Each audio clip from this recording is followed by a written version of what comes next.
Okay. I got it into my head to learn more about movie making and things that I'd like to apply to the movies that I'd like to edit. So I happened to look in our lounge and I saw this Bible that my wife inherited when her folks passed away, and looking at it I discovered there was a lot of very interesting information in it. So I thought, in the making of this movie that I was planning on, I would use this as a basis to make the movie. So here goes. I'd like to share some things with you. Okay, first of all, when my in-laws passed away, we got pretty interested in genealogy, and you always realize it's too late because so much of the information that they had is lost. For instance, my wife's mother, we know who she was married to, and basically that's the lot. We've got no further information further up the ancestor line from her. But on her father's side, he was a van Reenen, and this chap by the name of J.D. van Reenen started making this book, and it's got incredible information on the van Reenen family. There's so many different things. For instance, there was a George van Reenen that played for the renowned 1937 Springbok team. There was John van Reenen, the discus, the shot put champion, who set a world record while we were still not being able to take part in international sport. There is van Reenen's Pass, and the van Reenen's Pass was built on Franciscus Josephus's farm, if I understand it correctly. There's so much information in this book. It's actually, here's one other thing. You may recall when this building was still standing, before it burnt down about a year or two ago, when it was razed to the ground just about. This is Schlichts mill. This was actually built by the van Reenens, and Mostert married into the van Reenen family, and when they inherited from his wife's side of the family, the name was changed to Mostert's mill, but it was originally a van Reenen building.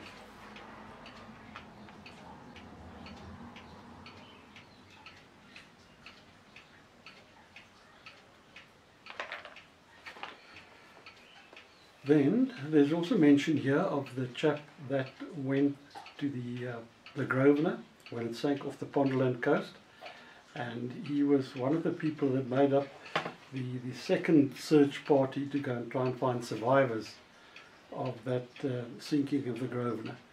And there were interesting stories there, how an elephant attacked them, and he picked up this one chap with his trunk, threw him on the ground and bored him with his tusks. And it took them the whole day, according to van Reenen. He was the guy that wrote up the diary of the trip they made up to try and find the people from the Grosvenor. And it took them a whole day to get his body away from this enraged elephant.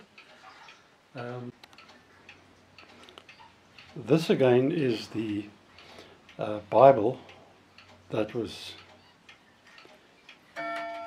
part of my in-laws' estate, which my wife inherited, and this apparently came across with the first Jacob van Reenen in 1722, just 70 years after Jan van Riebeeck landed here. And we wrote away to the Dutch, I think it's the Dutch, let me just read this. They are the Netherlands Bible Society, and they said there that this was actually printed in 1637 and was used for a long time, and in some circles it's still being used. This edition was printed in 1741, and so that's pretty old. They say if it has a wooden cover with a leather binding around it, makes it of particular interest, especially in religious circles. And then it should have 6 maps inside it. And when we opened it and checked it, it actually had 6 maps inside it. I'd like to open this one if I could. I'm not sure how much you can make out on on the video. But here at the bottom it says Het onbekende zuiden. So that was before they'd even sent anybody to discover the Antarctic. And different places, Australia, that still had the name New Holland when that came along. So I found that particularly interesting. Let's just have a look a bit further on.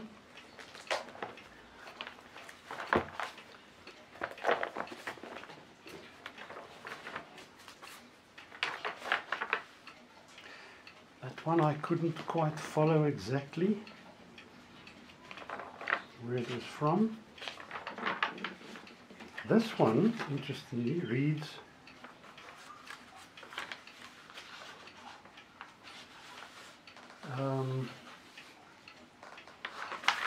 the Temple Solomon's. Could this be Solomon's temple? I'm not quite sure at all. I can't read. The Dutch is too high for me. I can't make out much about it. But wonderful having this book in our family. Another one of these maps.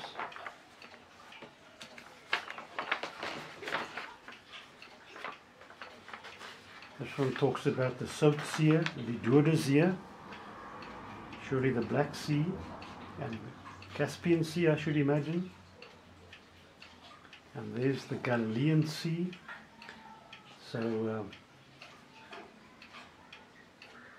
here we are, Canaan, Beloofde Land Canaan. So very, very interesting. Okay, let's go and have a look if we can dig out anything out on the rest of the family.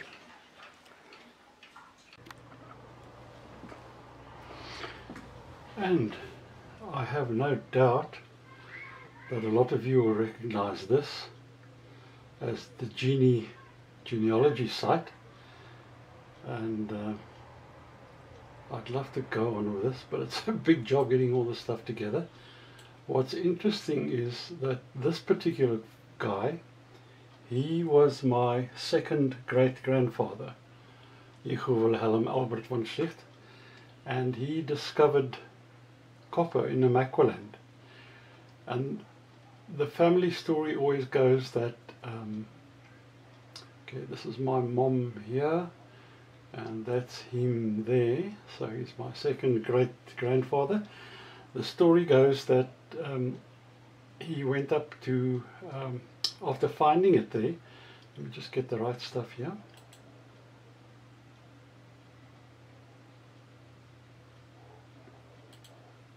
Here we are. The story of von Schlichts.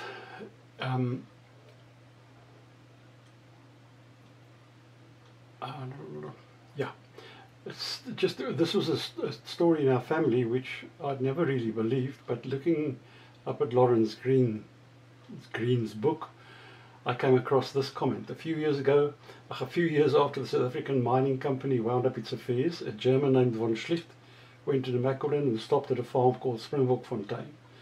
Here he was amazed to see a rich vein of copper sticking out of the mountainside in plain view. He hurried back to Cape Town to try and raise money for a mining enterprise, but unsurprisingly found no takers. Dejected, von Schlichts told his sad story to his housemate, a man called Jenkin, and then left the colony for several years. Jenkin, in the meantime, began working for the company Phillips & King, but got himself into financial trouble and wound up owing the company some money. He offered to repay his debts by travelling to Namaqualand to open a trading store on behalf of his employers. To sweeten the deal, he told his bosses about von Schlichts' copper find and suggested that he check it out. Jenkins' reports from Springfontein were so euphoric, and Phillips & King sent off an agent, John Wilde, to investigate further. This was all done under a veil of secrecy because they didn't want to tip the hand of the government or any other interested parties. Their clandestine approach was just as well because at that time the title to the farm Springbokfontein had not yet been granted to the Kluter brothers, who were resident on the land. Just then, the story goes, von Schlichts returned to Cape Town. When he heard that his mate Jenkin was in Namaqualand, von Schlichts quickly realized that it had something to do with his copper find. He raced up to Springbokfontein, where he apparently found several sacks of copper all trussed up and ready to go. There was no sign of Jack Wild or Jenkins, so he rushed to the farmhouse and began negotiating with the recruiters. The deal was nearly finalized before they all went to bed for the evening. Late that night, Wild returned to the farmhouse and immediately realized that something was up. He sprang into action, woke up the farmer and got him to sign a deed of sale before the sun rose. And so on March the 15th, 1850, Phillips and King purchased the relevant portion of this farm, Springbokfontein, for the princely sum of 50 rand. And that was it. My second great grandfather lost all rights to the copper find there. And then also on my father's side of the family, there was my grandfather. Let me just try and get something on him. My grandfather, Joseph Archer, came out from the UK in about 1910, somewhere around there, and he was at the White Hills station.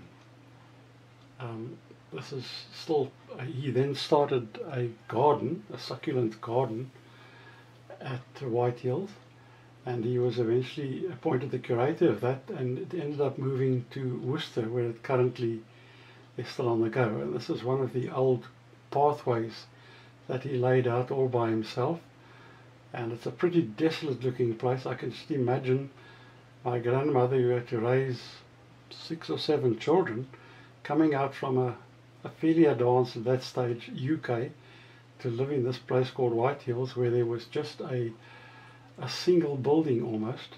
That was White Hills Station in 1925.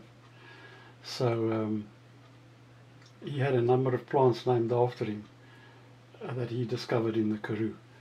So that was his little claim to fame.